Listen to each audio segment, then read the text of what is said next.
మాణిక్యాలగూడ అనే విలేజ్ నుంచి రావడం జరిగింది. Wine shop business. कब से रहा है वाइन का बिजनेस आपका? कितने सालों से? ఎప్పటి నుంచి ఉండే ఈ బిజినెస్? 2005 టు ఇప్పటి వరకు ఉన్నది సార్. 20 years wines. 2005 till 2005 से लेकर 2025 तक 20 साल 20 साल तक वाइन बिजनेस में आप थे। Wine business, finance, proclains, DCMs, cool drink గోదాం, బేకరీ. ट्रांसलेट कर दीजिए। जो एर्थ मूवर्स का बिजनेस जो ड्रग्स होता है वो बिजनेस, और बेकरी का बिजनेस, और वाइन्स का बिजनेस, फाइनेंस जो अमाउंट देते हैं वो बिजनेस। आप दूसरे लोगों को पैसा दे देते थे। यस, అంటే వైన్ షాప్ అనేది లక్కీ ల్యాండ్ లో ఉంటది కాబట్టి రావచ్చు రాకపోవచ్చు అని ఆల్టర్నేటివ్ ఇంకో సోర్స్ అని ఫైనాన్స్ స్టార్ట్ చేసిన సార్. एक्चुअली क्या है कि वाइन शॉप का जो होता है वो लकी ड्रॉ में अगर इनका नाम निकला तो ही वाइन शॉप इनको मिलता है गवर्नमेंट का लाइसेंस, तो वो तो मिलेगा नहीं मिलेगा। इसके लिए साइड में बहुत सारे बिजनेस इन्होंने शुरू करके रखे हुए हैं। फाइनेंस का है, बेकरी का है, और बुलडोजर है, रिक्लाइन, वो जो अर्थ मूवर्स जो होते हैं, JCB होता है, वो बहुत सारे बिजनेस इन्होंने शुरू करके रखे। तो कितना पैसा इन्वेस्ट कर रखा था आपने इन सब बिजनेसेस में? इन्वेस्टमेंट जैसा అంటే ఒక్కొక్క బిజినెస్ బట్టి ఉంటుంది సార్. మినిమం 1 CR ఎక్కువ ఉంటుంది పెట్టుబడులు. उनका बिजनेस అంటే ఫైనాన్స్ వైన్స్ లేదంటే ओवरऑल का మీ ఇన్వెస్ట్మెంట్స్ అట్లా తెలియదు సార్. షాపులు మనకు లక్కీ డ్రాలో వచ్చిన దాన్ని బట్టి అవసరాన్ని బట్టి మనం పెట్టుబడి పెడుతుంది. ఉంటే JCBలు ఇవన్నీ ఉన్నాయి కదా, ఇవన్నిటికి ఎంత పెట్టుబడి పెట్టుంటారు మీరు? మినిమం 1 కోటి రూపాయల పైన ఉంటుంది సార్. 1 करोड़ के ऊपर का एक बिजनेस में डिपेंडिंग एक बिजनेस में 1 करोड़ रुपए, तो करोड़ों रुपए आपका इन्वॉल्व था। करोड्स టోటల్ ఒక 1 CR పెట్టుబడి అన్ని రకాలుగా. అంటే అన్ని ఒకేసారి చేయలేదు సార్. ఫస్ట్ ఫైనాన్స్ స్టార్ట్ చేసిన, ఫైనాన్స్ లో లాస్ వచ్చినాక మళ్ళీ ప్రిఫరెన్స్ తీసుకున్న మిషన్ కాకతీయ ఆ టైంలో. అవి వర్కౌట్ కాక మాకే వైన్ షాప్లు ఎక్కువ వచ్చిండే అప్పుడు DCMs తీసుకున్న, అవి తీసేసి DCMల తర్వాత ఒకటి కూల్ డ్రింక్ గోదాం స్టార్ట్ చేసిన, GST పైన బెంగళూరుకి వెళ్ళి ఇట్లా తెప్పించి. ఆ తర్వాతకి ఏంటంటే అది కూడా వర్కౌట్ కాలేదు కరోనా టైంలో. ఆ తర్వాత ఈవీ ఫ్యూచర్ ఉండదని ఆలోచనతో నల్గొండ ఒకటి ఈవీ షోరూమ్ పెట్టిన 2 వీలర్, అది కూడా సెట్ కాలేదు. నార్కట్పల్లి కామినేని హాస్పిటల్ దగ్గరలో ఒక బేకరీ స్టార్ట్ చేసిన, జూక్ కేప్ అని ఫ్రాంచైజ్. ఇట్లా మారుస్తున్నాం సార్. జూక్ కేప్ స్టార్ట్ కాకముందుకు ఒక 10 days ముందు శంకర్ సార్ ప్లాన్ చెప్పడం జరిగింది. యాక్చువల్గా వాళ్ళది మా మండలం, మా స్కూల్ జూనియర్. ఆయన మిల్క్ షాప్ ఉంటుంది, మాకు వైన్ షాప్ ఉంటుంది. నెంబర్ ఫీడింగ్ ఉండే స్టేటస్లో థాయిలాండ్ ఫోటో చూసి నవంబర్ 22లో నేనే కాల్ చేసిన. యాక్చువల్గా మా వైన్ షాప్లో నుంచి ట్రిప్స్ వస్తుంటే నేను ఫారెన్ ట్రిప్స్ వెళ్ళిన, థాయిలాండ్ కూడా 2 times వెళ్ళిన అంతకుముందు. అట్లా శంకర్ ఏంది ట్రిప్ పోయిందంటే, అన్న నేను వచ్చి కలుస్తా అన్నాడు. ఏందో చెప్పంటే ఇట్లా ఐటమ్స్ ఉంటాయని పేరు చెప్తే నేను కలవడానికి టైమింగే లేదు. బలవంతంగా ఫ్యామిలీతో వచ్చిండు, ఇంటి పక్కన ఉన్నా అన్నాడు. అంటే ఎట్లయినా చెప్పాలి కదా అని చెప్పేసి, టైం ఇవ్వాలని చెప్పేసి ప్రోడక్ట్ చూసినాం. పర్లే శంకర్ తీసుకుంటా అని చెప్పినాం సార్. అట్లా तो ये पहले फाइनेंस का बिजनेस शुरू किए थे, फिर उसमें थोड़ा लॉस हुआ, तो फिर उसके बाद आगे वो कूल ड्रिंक्स में गए, फिर उसमें कुछ वो हुआ तो फिर DCM खरीदा, फिर उसमें थोड़ा नीचे ऊपर हुआ तो फिर वो जो बुलडोजर्स होते हैं, सब प्रोक्लाइनर्स होते हैं, उसमें गए, फिर लास्ट में बेकरी लगाया, EV स्कूटर्स जो 2 व्हीलर्स होते हैं वो फिर उसमें पैसा डाला। तो उनके जो फ्रेंड है तो उनका एक फोटो उन्होंने देखा था जब ये कर रहे थे, तो वो थाईलैंड के लिए क्वालिफाई हुए, कुछ उनका फोटो था। तो ये वाइन्स के बिजनेस से थाईलैंड जाके आए, और उनके दोस्त वो भी थाईलैंड का फोटो लगाए। तो ये उनको कॉल किए कि आप भी थाईलैंड क्यों गए, मतलब कैसे गए? तो वो बोले कि मैं आपको बताऊंगा, कुछ प्रोडक्ट्स रहते। तो इस तरीके से उनका मिलना हुआ। ये कौन से साल की बात है? ఇది ఏ సంవత్సరం? అంటే ఏ సంవత్సరం? 2022 కలిసిన वो పేరు శంకర్ సార్ ఎప్పుడు మీకు ప్లాన్? శంకర్ సార్ 22 నవంబర్ 9 రోజు ప్లాన్ చెప్పారు సార్. నేను ఒక 10 days పట్టించుకోలేదు. అక్కడ నల్గొండలో ఒకటి కంపెనీ ట్రైనింగ్ అయింది, హోటల్ మనోరమల. అక్కడ అన్న ప్లీజ్ ఇది ఒక్క రోజు రా, ఇది ఒక్క రోజు రా అని రిక్వెస్ట్ చేస్తే అక్కడికి వెళ్ళాం. అక్కడ అందరు లీడర్స్ ఉన్నారు, పర్లేదు చేసుకుంటే బాగుంటుందేమో అనిపించింది. ఒక 10 days తర్వాత మళ్ళీ నవంబర్ 22, 23 టైంలో కర్మన్ఘట్ వచ్చినాం సార్. మన పురుషోత్తమ దాస్ సార్ని కనిపించి శంకర్ సార్ యొక్క చెక్ చూపించారు. 10,63,000 ఉంది ఆ రోజు. ఆ చెక్ చూసి కనెక్ట్ అయినా. శంకర్ సార్ 7,000 ఉండే అప్పుడు, నేను పట్టించుకోలేదు. మినిమం ఒక 10 members పైన వర్కర్స్ ఉండేది నా దగ్గర. నేనే 20,000, 30,000 ఒక్కొక్కరికి శాలరీలు ఇచ్చేది. ఆయన 7,000 చెక్ చూసి నేను కనెక్ట్ కాలే. ఇక్కడికి వచ్చినాక దాస్ సార్ చెక్ చూసి ఆ 10,63,000 చూసి నెలకు 10 లక్షలు వస్తాయో మన బిజినెస్ లో కానీ పర్మనెంట్ గా రావు, ఎప్పుడు వచ్చేది ఎప్పుడు పోయేది తెలియదు. మనం అనుకున్నంత చిన్న బిజినెస్ కాదు, ఫ్యూచర్ ఉంటుందని ఆ రోజు అర్థమైంది సార్. అదే నెలలో 7 రోజులలో సిల్వర్ డైరెక్టర్ కంప్లీట్ చేసుకున్న ఫస్ట్ మంత్. बता रहे हैं कि उनके दोस्त जब इनको अप्रोच किए वो नवंबर 2022 था और ये उनकी बात पे ज़्यादा ध्यान नहीं दिए। फिर एक मीटिंग वहाँ पर हुआ था प्रोग्राम, तो एक हफ्ते के बाद वो बुलाए, आइए भाई साहब, तो ये फिर गए और उसके बाद इनको एक मेगा सीओ में बुलाया गया। तो वहाँ पे ये पुरुषोत्तम दास जी से मिले और उनका चेक 10 लाख का था, क्योंकि जिन्होंने इनको बुलाया उनका चेक 7,000 था, तो इनको वो कनेक्ट नहीं हुआ, क्योंकि इनके पास 10-12 लोग काम करते हैं, उनको सैलरी देते 30-30 हज़ार की सैलरी देते। लेकिन जब इन्होंने पुरुषोत्तम दास जी का 10 लाख का चेक देखा तो उनको लगा कि ये कुछ बड़ा काम है, तो वहाँ पे वो कनेक्ट हुए। ठीक है, बिजनेस है, कम ज़्यादा तो होगा, लेकिन बड़ा काम है, इस तरीके से वो डिसीजन। बड़ी मीटिंग में बुलाना क्यों जरूरी है वो आपको समझ आया? हम जब प्लान दिखाते हैं वन प्लान, तो बड़ी पिक्चर नहीं दिखाई देती है, इसलिए सीईओ मीटिंग में बुलाना बहुत जरूरी है। सीईओ मीटिंग के बाद हमें idea to income programme, entrepreneurship development programme, EDS, उसमें बुलाना जरूरी है। उसके बाद हमें फैमिली ट्रेनर में बुलाना जरूरी है, क्योंकि बड़ी पिक्चर ऐसे बड़े फंक्शन में मिलती है। मेरा सवाल आपसे ही है, आप तेलुगु में ट्रांसलेट कर दो इसको, मैंने जो बोला उसको ट्रांसलेट। సో మనం అందుకనే మీటింగ్స్ మెగా సిఓలలో ఇన్వైట్ చేయాలి, ఈడిఎస్ లో ఇన్వైట్ చేయాలి. అందుకనే మనం ఐడియా ఇన్కమ్ లో ఇన్వైట్ చేసినప్పుడు ఇట్లా లీడర్స్ ని కలిసినప్పుడు సో వాళ్ళకి నమ్మకం వచ్చినప్పుడు వాళ్ళు బిజినెస్ ని స్టార్ట్ చేయడానికి ఛాన్స్ ఉంటుంది. आपके पास पैसे की कमी नहीं थी, మీ దగ్గర పైసలకి ఏం తక్కువ లేదు. आप बड़े बड़े ఆ టైంలో ఆల్రెడీ ఇబ్బందులు స్టార్ట్ అయినాయి సార్. ఇబ్బందులు స్టార్ట్ అయినాయి కరోనా టైంలో. మా మేడం మిషన్ కొట్టుకుంటా అని చెప్పేసి స్కీమ్ ఉండే కదా సార్ గవర్నమెంట్ నుంచి. మిషన్ నేర్చుకుంటానే ఒక 1 మంత్ వెళ్ళింది, బ్యూటీ పార్లర్ నేర్చుకుంటానే 1 మంత్ వెళ్ళింది. అట్లా ఏదో ఒకటి చేసుకునే ఆలోచనలో ఉన్న మొత్తానికైతే ఇబ్బందులు స్టార్ట్ అయినాయి. అట్లా बेसिकली कोरोना टाइम में इनका सिचुएशन खराब शुरू हो गया था, खराब होना शुरू हुआ, तो उनके मैडम में कपड़े सीने का कुछ ट्रेनिंग लेने के लिए गए, ब्यूटी पार्लर का ट्रेनिंग लेने के लिए गए, तो कुछ तो और करना पड़ेगा, क्योंकि कोरोना टाइम में सिचुएशन खराब हो चुका था। आपको वाइन बिजनेस में बहुत नुकसान नहीं हुआ था? వైన్ షాప్ లో మీకు చాలా లాస్ అయినా? వైన్ షాప్ లేదండి సార్, లక్కీ లాటరీ కాబట్టి సింపుల్గా ఏంటంటే పేకాట టైప్ ఉండదు. టెండర్లు వేసేటప్పుడు ఎక్కడ పడితే అక్కడ ఇంకొకటి మినిమం 2 lakhs, మన అయితే 3 lakhs పెట్టారు ఈచ్ టెండర్ ఉండే. అట్లా మినిమం ఒక 10 members ఉండి ఒక్కొక్కరు ఒక 10, 12, 15 టెండర్లు వేసేది. సింగిల్ డే 20 lakhs, 25 lakhs పోయిన రోజులు కూడా ఉన్నాయి. वो क्या है कि टेंडर होता है और टेंडर की फीस ही होती है 2 लाख 3 लाख रुपए, तो 10-12 टेंडर ही डालते हैं, कहीं ना कहीं तो लग जाएगा, तो वो तो नहीं लगा, तो एक ही दिन में 20-20 लाख भी चले जाते हैं, उस तरीके का लॉस होता है उसमें। तो फिर आपको वेस्टिज बिजनेस क्यों अट्रैक्ट किया? कितना बड़ा बिजनेसमैन जिसने 4-5 अलग-अलग तरीके के बिजनेस किए हैं, फिर वेस्टिज बिजनेस में आपको इन्वेस्टमेंट तो नहीं लगती, पर आपको लोगों के पास जाना पड़ता है, लोगों को टच करना पड़ता है, प्लान दिखाना पड़ता है, प्रोडक्ट्स का डेमो करना पड़ता है, लोगों को बुलाना पड़ता है, फोन करना पड़ता है। आपको ऐसा नहीं लगा कि ये बिजनेस में कैसे कर पाऊंगा? మీరు చాలా పెద్ద బిజినెస్ లో మీకు పరిచయం ఉన్నాయి కదా, అన్ని పరిచయం ఉన్నాయి, కానీ మీకు బిజినెస్ ఈ బిజినెస్ చేయాలని ఇంట్రెస్ట్ ఎందుకు వచ్చింది?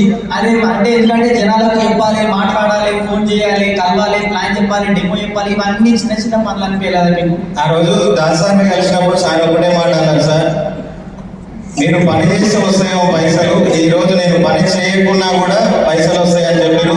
ఆ ఒక్క మాట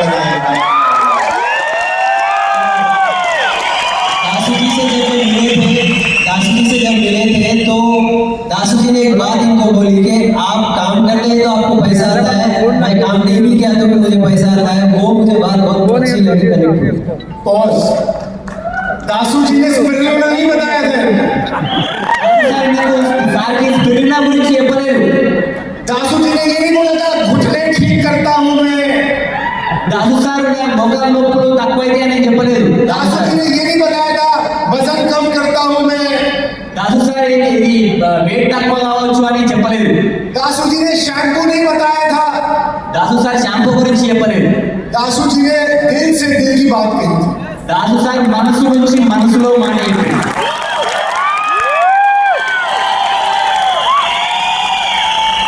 दासू जी ने इनको वहां पर हिट किया जहां पर दर्द होता है। దాసు సార్ ఎక్కడైతే కొట్టాలో పెయిన్ వస్తుందో అక్కడ కాబట్టి ఈ రోజు సార్ ఇక్కడ ఉన్నాడు. పెయిన్ఫుల్ పాయింట్ టచ్ చేసినందుకు సార్ అనిపించింది, అందుకని బిజినెస్ లో ఉన్నాడు. हमें बॉल वो डालनी है जिससे सामने वाला आउट हो जाए. మనం బాల్ ఎట్లా వేయాలంటే ఎదురున్న వ్యక్తి అవుట్ కావాలి, అట్లాంటి బాల్ వేయాలి మనం. अभी हम बॉल वो छक्का मार देता है. మనం బాల్ వేస్తాం, వాళ్ళు సిక్స్ కొట్టేస్తారు. अब बॉल वो डालनी है सामने वाले को जिससे वो आउट हो जाए. वो बैट लेके खड़ा है, आउट, स्टंप, बॉल. సో ఎట్లాంటి బాల్ వేయాలంటే మనం బాల్ వేస్తే అవుట్ కావాలి. స్టంప్ అంటే వికెట్ కు పడిపోవాలి, అట్లాంటి బాల్ వేయాలి, సైడ్ గా వెళ్ళిపోవాలి, అట్లాంటి బాల్ మనం వేయాలి. दासू जी ने यादगिरी जी को बॉल ऐसी डाली, ये आउट हो गए. ఎట్లాంటి బాల్ వేసిందంటే యాదగిరి సార్ అవుట్ అయిపోయింది, అట్లాంటి బాల్ వేసింది. यही वो कारण है, इन्होंने उनका ड्राइविंग फोर्स जगा दिया. సో ఇదే రీజన్ సార్ యొక్క డ్రైవింగ్ ఫోర్స్ ని, అంటే ఏదైతే పని చేయడానికి కారణం ఉందో దాన్ని సార్ పెంపొందించింది అనమాట. अब वो हमेशा इस बात के लिए चार्ज अप रहेंगे कि मुझे इतना बड़ा ऑर्गेनाइजेशन क्रिएट करना है कि मैं काम ना भी करूं तो भी मुझे पैसा आता है. సార్కి ఇప్పుడు ఎట్లా ఉంటుంది అంటే సార్కి ఎప్పుడు ఒకటే దాని గురించి పని చేస్తాడు. ఎందుకు అంటే దేనికోసం పని చేయాలంటే అరే నేను పని చేయకుండా కానీ పైసలు రావాలి, దానికోసం నేను పని చేస్తున్నానని సార్ ఎప్పటికీ పని చేయగలుగుతాడు అనమాట. ఆ రీజన్ కోసం అంత పెద్ద బిజినెస్ ని క్రియేట్ చేయగలుగుతాడు. Follow up to the last night session. कल रात जो हमने सुना कि हमें एक ऐसा ड्राइविंग फोर्स चाहिए जो हमें इस बिजनेस में आने वाले 25 से 50 सालों तक जगा कर रखे, वो है driving force, real driving force. So last మనం రాత్రి విన్నాం కదా సెషన్, ఆ సెషన్ గుర్తు తెచ్చుకోండి. మనకు రీజన్ కావాలి, ఒక కారణం కావాలి. ఇప్పుడు నుంచి దాదాపు 25 నుంచి 50 సంవత్సరాల వరకు మనల్ని బిజినెస్ లో ముందుకు తీసుకుపోయే ఏదైతే కారణం ఉందో ఆ కారణం మీకు కావాలి ఈ బిజినెస్ లో మీరు ముందుకు పోవడానికి. आपका लेवल क्या हो गया है यादगिरी जी? లెవెల్ యూసీడీ సార్ कितने टाइम में? November 22 to 3 years. 3 इयर्स में यूसीडी हो गया. ఎన్ని రోజుల్లో మీరు యూసీబీ అయ్యారు? 13 మంత్స్ సార్, 14 నెలలు, 13 నెలల గ్రౌండ్ అయినా 14 నెలల UCD, 14 months. 14 months UC 13 months में ग्राउंड और 14 मंथ्स में यूसीडी. वाओ. और चेक कितना हो गया है? Highest check 1,62,000, 1,62,000. Thank you Yadagiri ji, thank you. मैं चाहूंगा आप संदीप खिलाड़ी जी को माइक दे दीजिए. संदीप खिलाड़ी जी पुणे से आते हैं. यस, संदीप जी हमारे बीच पुणे से आए हैं. और संदीप जी हिंदी में बात करेंगे, मराठी? हिंदी में बात करेंगे. ट्रांसलेशन के लिए यहाँ पर चरण जी हैं, भरत है. तो ऐसा करते हैं कि हिंदी टू तेलुगु भरत और तेलुगु टू हिंदी चरण जी, ऐसा कर लेते हैं. राइट. सो संदीप जी, आपके बैकग्राउंड के बारे में बताइए. సార్ పుणे నుంచి వచ్చిండు, సార్ బ్యాక్గ్రౌండ్ అడుగుతున్నారు. आपकी एजुकेशन क्वालिफिकेशन के बारे में बताइए, फैमिली बैकग्राउंड के बारे में बताइए. मेरा 10वीं तक मेरा कॉलेज गया था, 11वीं 1 साल से. लेकिन आगे घर की सिचुएशन नहीं थी आगे पढ़ने की, तो वहाँ तक ही स्टॉप कर दिया. और घर की सिचुएशन क्या थी वो बताइए. मतलब जन्म कहाँ हुआ आपका और कैसी परिस्थिति में हुआ? हमारे महाराष्ट्र में सातारा जिला करके डिस्ट्रिक्ट है, उसमें एक छोटा सा गांव है वाकेश्वर करके, वहाँ मेरा जन्म हुआ. और मैं 6वीं क्लास में था, तो मेरे और मेरा छोटा भाई है, दोनों वो 4वीं में था और मैं 6 में था. तो मेरे माँ बाप गुजर गए उसी पे. कैसे दोनों एक साथ चले गए या पहले माँ फिर पिताजी. कितने समय? 3-4 साल के बीच रहा होगा वो. तो आप 6th स्टैंडर्ड में थे तब कौन गए? हाँ, 6th स्टैंडर्ड में था तब माँ, और 2-3 साल के बाद पिताजी. कैसे? माँ को पैरालिसिस हो गया था और पिताजी ड्रिंक करते थे ज़्यादा. సో సారు పూణే నుంచి వచ్చిండ్రు, పూణే నుంచి ఈ బిజినెస్ చేస్తున్నారు. సో సార్ 10th క్లాస్ వరకు చదువుకున్నారు. ఎందుకు చదువుకోలేదు అని సార్ అంటే ఎట్లాంటి బ్యాక్గ్రౌండ్ నుంచి మీరు వచ్చిండ్రు అని అంటే, సార్ వాళ్ళ అమ్మ సార్ చిన్నగా ఉన్నప్పుడు అంటే 6th క్లాస్ ఉన్నప్పుడు, వీళ్ళ సార్ 6th క్లాస్ ఉన్నారంట, వీళ్ళ తమ్ముడు 4th క్లాస్ ఉన్నారంట. అప్పుడు వీళ్ళ అమ్మ చనిపోయిండ్రు. దాని తర్వాత 2 సంవత్సరాల తర్వాత వీళ్ళ నాన్న చనిపోయిండ్రు. ఏది అమ్మనేమో పెరాలిసిస్ తోని చనిపోయారు, నాన్ననేమో బాగా తాగుతుంటే తాగుడు అలవాటు అయి చనిపోయాడు. तो आप और आपके भाई अनाथ हो गए थे మీరు हाँ स्कूल में, यस। तो फिर कैसे जिंदगी आगे बढ़ी? तो मेरी माँ की जो छोटी बहन है मौसी मेरी, तो उन्होंने हम दोनों के लिए ससुराल जाना छोड़ दिया। సో वो आपके साथ रहने लगी? हाँ मतलब मेरे माँ के घर, मेरी नानी माँ की माँ जी, उनके साथ मैं, मेरा भाई और मेरी मौसी और मेरे नाना जी, ऐसे 5 लोगों का फैमिली हमारे वहाँ एक साथ रहते थे। उन्होंने आपको पाला पोसा? हाँ उन्होंने मुझे पाला पोसा, मतलब वही मेरा माँ बाप सब मेरा। तो पैसे की कमी होती थी, आप पढ़ाई आगे नहीं कर पाए? पैसे की कमी मतलब पैसा था ही नहीं था कुछ, कमी तो बहुत दूर की बात है। मतलब वो हमारे घर में 1-2 भैंस थी जो हमारे नाना जी उसको चरा के लेके आते थे, और उसमें उनका जो दूध निकलता था तो वही बेच के हमारा घर चलता था। సో उतना सा दूध, हाँ, बस 2 भैंस के दूध से घर चलता था? घर चलता था। और मेरी नानी मेरी मौसी किसी के भी खेत में काम करने के लिए जाते थे तो उसका थोड़ा सा उसमें थोड़ा सा चलता था। वो किसी और के खेत में काम करता है? हाँ ये कितने साल पहले की बात है? ये बचपन से ही ऐसा ही है। लगभग कितने साल हो गए? अभी तो मेरा 30 मेरे पिताजी और माँ हो गए 30 साल हो गए होंगे, 30 या 28-30 साल। 28-30 साल पहले गुजर गए।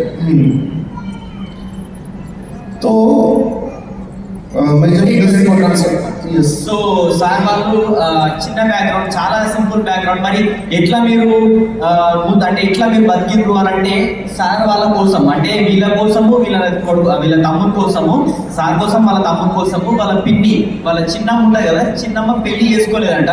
వాళ్ళ చిన్నమ్మ, వీళ్ళ అమ్మమ్మ, వీళ్ళ తాత, మళ్ళీ వీళ్ళ ఈ తమ్ముడు, అందరు 5 కలిసి వీళ్ళ అమ్మమ్మ వాళ్ళ ఇంట్లో ఉంటుండేనంట. సో మరి ఎట్లా గడుస్తుండే జీవితం అంటే వీళ్ళకు 2 బర్రెలు ఉండేనంట. సో ఆ బర్రెలు కాసుకుంటుండే. దాని తర్వాత వీళ్ళ అమ్మమ్మ, నెక్స్ట్ వీళ్ళ పిన్ని వేరే చేనులలో పని చేస్తుండే. అట్లా జీవితం, దాని ద్వారా వచ్చిన పైసలతో వీళ్ళ జీవితం అనేది గడుస్తుండే. संदीप जी, फिर कैसे आप अपने पैरों पर खड़े हुए? पढ़ाई हुई, 11th तक आपने पढ़ाई की, कैसे क्या काम किया, क्या कमाई का साधन ढूंढा आपने? तो सुबह सुबह दूध जब हमारे घर से निकलता था तो मैं छोटा था तो मैं 4-5 किलोमीटर वो पैदल चल के जाता था और दूध देता था, उसमें से सब चलता था। फिर ऐसे ही चलते चलते 10वीं तक पढ़ा। फिर मुझे तो मतलब जो भी काम मिलता था वो करता था। जैसे मतलब स्कूल से किसी के खेत में जाना या किसी का कुछ भी मदद करना, ये तो उस पैसा थोड़ा मिलता था। तो रोजाना की कितना पैसा मिल जाता था? तो रात को मैं स्कूल से जब आता था तो रात को जो हम कंस्ट्रक्शन को जो रेती लगती है वो सीमेंट वगैरह के साथ जो, तो हम ट्रॉली भरने के लिए रात को जाते थे तो उसमें से 20 रुपये मिलता था एक ट्रॉली का। मतलब आप लेबर बन गए? लेबर मतलब जो रेती नदी में से निकालते हैं ना वो रेती, और रात भर वो वही करते थे पूरी रात? पूरी रात। और सुबह मतलब फिर स्कूल जाते थे? हाँ मतलब एक ट्रॉली का 20 रुपये मिलता। 3-4 लोग थे, 80 रुपये को एक ट्रॉली थी, एक ब्रास। तो उसमें से 4 लोग भरते थे, उसमें से मुझे 20 रुपये मिलता था। तो सुबह पढ़ाई करता था, रात को ये काम करता था। फिर 10वीं के बाद मैं छोटे से गैरेज में काम करने के लिए सीखने के लिए गया। Mechanic? Mechanic, mechanic, 2 wheeler mechanic. आप 2 व्हीलर मैकेनिक हैं? यस। काम सीखने के बाद आप 2 व्हीलर मैकेनिक बन गए? हाँ मैं सीखने के लिए जाता था। चाहते थे? సో ఏం చేస్తుండంటే మరి 10th వరకు పాలు అమ్ముతుండేనంట, మొత్తం చదువుకుంటా పాలు అమ్ముతుండంట. దాని తర్వాత ఏమైందంటే మనకి పాలు అమ్మిన తర్వాత మనకి పొద్దున పూట స్కూల్ పోతుండేనంట, మళ్ళీ రాత్రి పూట మనకి ఇసుక నింపుతారు కదా, నది ఉంటాయి కదా. సో అట్లా రాత్రి పూట ఇసుక నింపుతానికి పోతే 20 రూపాయలు వస్తుండేనంట అప్పుడు. సో దాని తర్వాత మెల్లమెల్లగా బైక్ మెకానిక్ నేర్చుకున్నారంట. उसके बाद फिर क्या किया? आप मैकेनिक बनने के बाद कितना पैसा मिलता था? सुबह दूध दे के कॉलेज को जाता था 11वीं तक, सुबह 7 से 11:30 बजे तक। 11वीं के बाद पढ़ाई नहीं की आपने? नहीं, तो 11:30 बजे मैं सुबह निकलता था, 6 बजे कॉलेज करके गैरेज में सीख निकले जाता था, रात को 8-9 बजे आता था। उसके बाद मैं वो रेती भर निकले जाता था। गैरेज में तो कुछ पैसा नहीं मिलता था, उस सीखने को कुछ पैसा नहीं देते, सिर्फ सीखने का। उसके बाद आगे के सालों में क्या हुआ? उसके बाद मैं वो सीखने गया। छोटा भाई था, वो भी पढ़ रहा था, तो 10वीं तक पढ़ा। 10वीं के बाद उसको फौज में जाने का बहुत शौक था, तो वो बहुत मेहनत करता था। तो हमारा नसीब अच्छा है कि वो फौज में भर्ती हो गया। तो फिर मैं गैरेज में काम करता था, फिर मैं थोड़ा बड़े शोरूम में गया काम करने के लिए। तो उधर मुझे कंपनी का ट्रेनिंग वगैरह मिल गया। तो 2007 में मैंने पुणे शिरवल के यहाँ खुद का वर्कशॉप चालू कर दिया, 10x10 में। 10x10 में आपने खुद की एक मैकेनिक की शॉप चालू किया, लेकिन वो शॉप चालू करने के लिए भी मेरे पास पैसे नहीं थे। तो मेरे नानी ने वो एक भैंस दी, और जो बेची थी उसका 7,000 रुपये आया था, और पोस्ट ऑफिस में उसका EFD भी किया था। तो वो भी EFD कैंसिल करके वो 7,000 रुपये निकाल के मैंने वो సో ఏం జరిగిందంటే సారు మెకానిక్ అట్లా మెల్లమెల్లగా మెకానిక్ అంటే ఇక 10 తర్వాత బంద్ చేసిండు. 10 తర్వాత చదవడం బంద్ చేసి ఏం చేసిండ్రంటే మనకి 11 గంటల దాకా పాలు అమ్ముతుండే. పాలు అమ్మిన తర్వాత మళ్ళీ వేరే కొంచెం పెద్ద మెకానిక్ షాప్ పోయి ఆ పెద్ద మెకానిక్ షాప్లో పని చేస్తుండేనంట.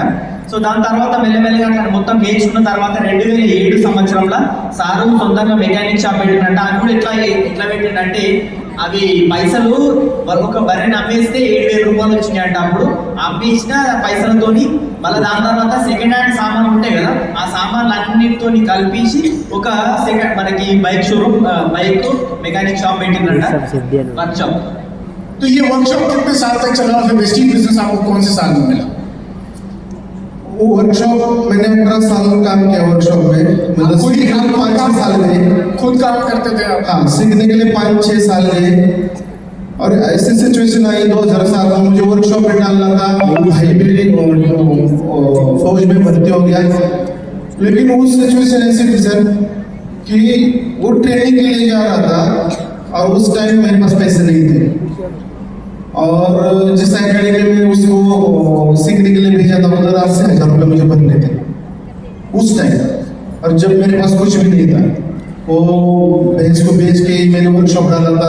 वर्कशॉप नया था, तो शुरू में कस्टमर तो थोड़ी आएंगे स्टार्ट में।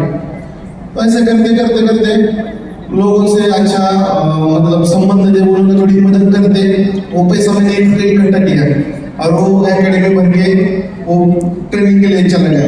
लेकिन ट्रेनिंग के लिए जा रहा था, तो मेरा फर्ज था कि उसको 2-4-5 हज़ार खर्चा करने के लिए दे दूँ, लेकिन मेरे पास 1 भी रुपये नहीं था। जो भी 1,000-1,200 रुपये थे मैंने उसको दे दिए। मैं उसको बोला तू वहाँ जा, फिर बाद में मैं तुमको पैसा भेजता हूँ। अभी मैं ऐसी सिचुएशन में था, वो वर्कशॉप भी चलाना है, वहाँ तो कस्टमर ने शुरुआत स्टार्ट था। और मेरे नाना जी वो भी गुजर गए थे उस सिचुएशन में। तो वो जो भैंस थी वो भी उसको पालने के लिए घर में कोई नहीं है, वो भी बेच दिया। अभी मुझे घर भी चलाना है, भाई को पैसा भी भेजना है, वर्कशॉप भी चलाना है। तो उस सिचुएशन इतना खतरनाक था कि कभी कभी मैं 2-3 दिन ऐसे भूखे सोता था। कभी कभी 1 वड़ा पाव खाता था, नहीं तो 5 का बिस्किट ला के पानी में डुबो के खाता था। तो कस्टमर भी नहीं था। कितने साल फिर आपको हुए वर्कशॉप चलाते हुए? कितने साल तक वर्कशॉप चलाया? तब थोड़ा चलने भी लगा होगा, कुछ कमाई भी होने लगी? थोड़ा चलने लगा। फिर कितने साल चलाया? अभी तो मैं वर्कशॉप में मेरा 2007 में शुरू किया, तो ऐसा 1 साल 2 साल सिचुएशन होते गया, उसका ट्रेनिंग कंप्लीट हो गया। तो फिर थोड़ा बहुत पैसा मेरा भी अच्छा चलने लगा, उसका भी ट्रेनिंग चल रहा था। फिर वो थोड़ा पैसा भेजने लगा ट्रेनिंग के बाद। वर्कशॉप कितने साल चली? 2007 से मैंने वहाँ शुरू किया, तो 3-4 साल ऐसे ही चलता रहा। 2011 तक अच्छा सा मेरा वहाँ सेटल हो गया। मैं बहुत लोगों को पता चलेगी अच्छा मैकेनिक ईमानदार है काम हमारा इंडस्ट्रियल एरिया है total MIDC area. Vestige business कब आया आपके? वेस्टिज बिजनेस मेरे पास आया 2021 2021 में आया। 21 आपने पहले कभी डायरेक्ट सेलिंग की है? नहीं। कोई डायरेक्ट सेलिंग नहीं करी। 2021 मतलब कोविड के टाइम पर आया। हाँ कोविड खत्म होने को आया था। कौन लेकर आया? मेरे मेरा दोस्त नितिन सोनू अच्छा, वो आपके दोस्त हैं। दोस्त है। तो उन्होंने क्या दिखाया आपको, क्या बताया?